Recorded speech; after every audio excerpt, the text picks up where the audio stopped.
Thank you very much. Mr. Griffith, you're recognized. Thank you, Madam Chair. D.C. is a special creature in our Constitution. It's created in the Constitution to be no more than 10 square miles. It's not the same as every other city in the country. Its setup is different.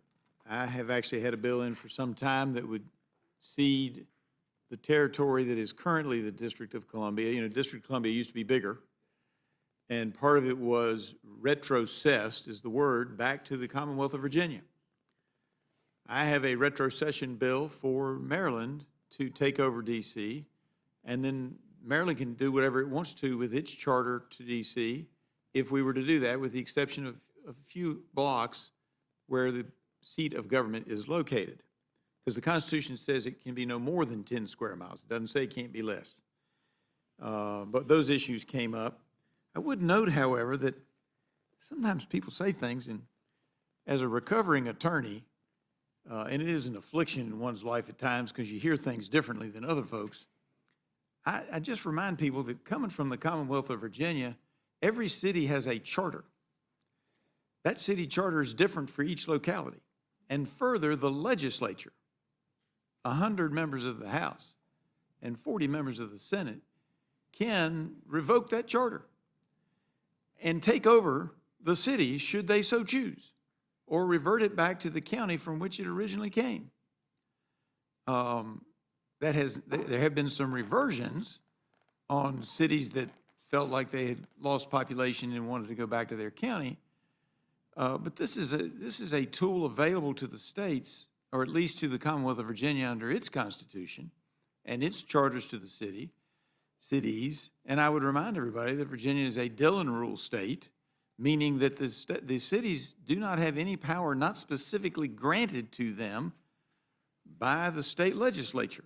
So when comments are made that, you know, how would you like it if 435 people came in and took over? Well, I mean, in theory, it hasn't happened, but Virginia could do that to any city in the Commonwealth, including cities that used to be a part of the District of Columbia, like Alexandria. That said, I also point out, and Mr. Chairman, I would ask you this. I was very confused when first looking at this because it keeps talking about cash bonds. And that concerned me because as a recovering defense attorney in the criminal arena, many of my clients did not have sufficient funds to post a cash bond, but could post a property bond. But in researching it and looking at it, it does appear in those areas where this bill says cash, it really means a surety bond. And when you follow the definitions in the bill, that does include posting a property bond.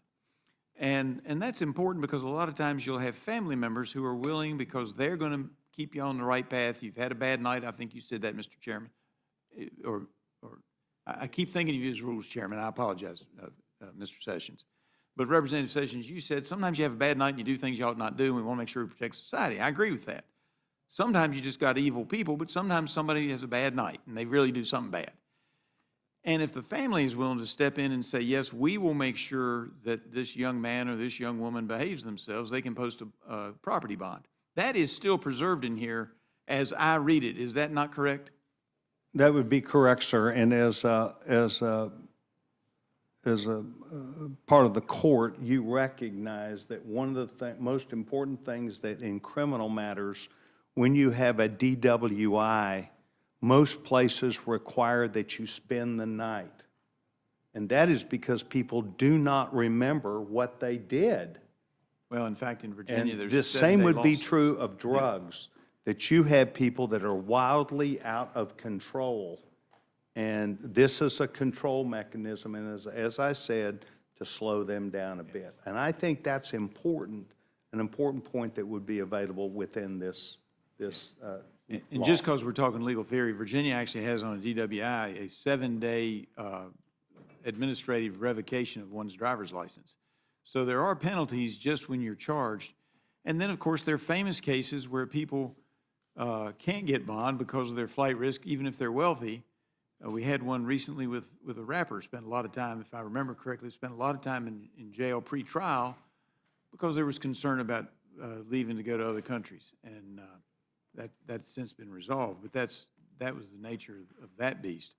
So there's never a perfect situation that will fit every single situation perfectly, but we've seen that what we have now in D.C. does not work. Would you agree with that? I would, sir, and that is why we're trying to hold the hearings that we have in government oversight, government reform and oversight. We've attempted to bring people in. We had the mayor in. We had a number of people, and I talked specifically to them at that time in a common sense way and told them we are attempting to bring some bit of balance, and that's what I believe this represents. The main part of what I was speaking about that day is judges. They have, I don't recall exactly, but some 14 judges that they have been unable to appoint, and it falls on some 3 judges. And their selection of judges up to the time we got in, and even now, is a failure. We're trying to fix some frailties, and we believe this are frailties, and I believe it's the right thing. And I'm delighted that this Rules Committee is able to, as part of the process, to hear these same facts and factors. And I would submit to the gentleman as well that while we talk about not allowing bond in some cases, the vast majority of crimes, even the vast majority of the ones included specifically in this bill, there is still there's a presumption that bail is not appropriate, but then that is a rebuttable presumption. Is that not correct? Well, it would be, and that's why we specifically refer to those that are the most dangerous, Right. As it were to rise up on the offense that would be presented. I appreciate the gentleman's comments. Madam Chair, I yield back.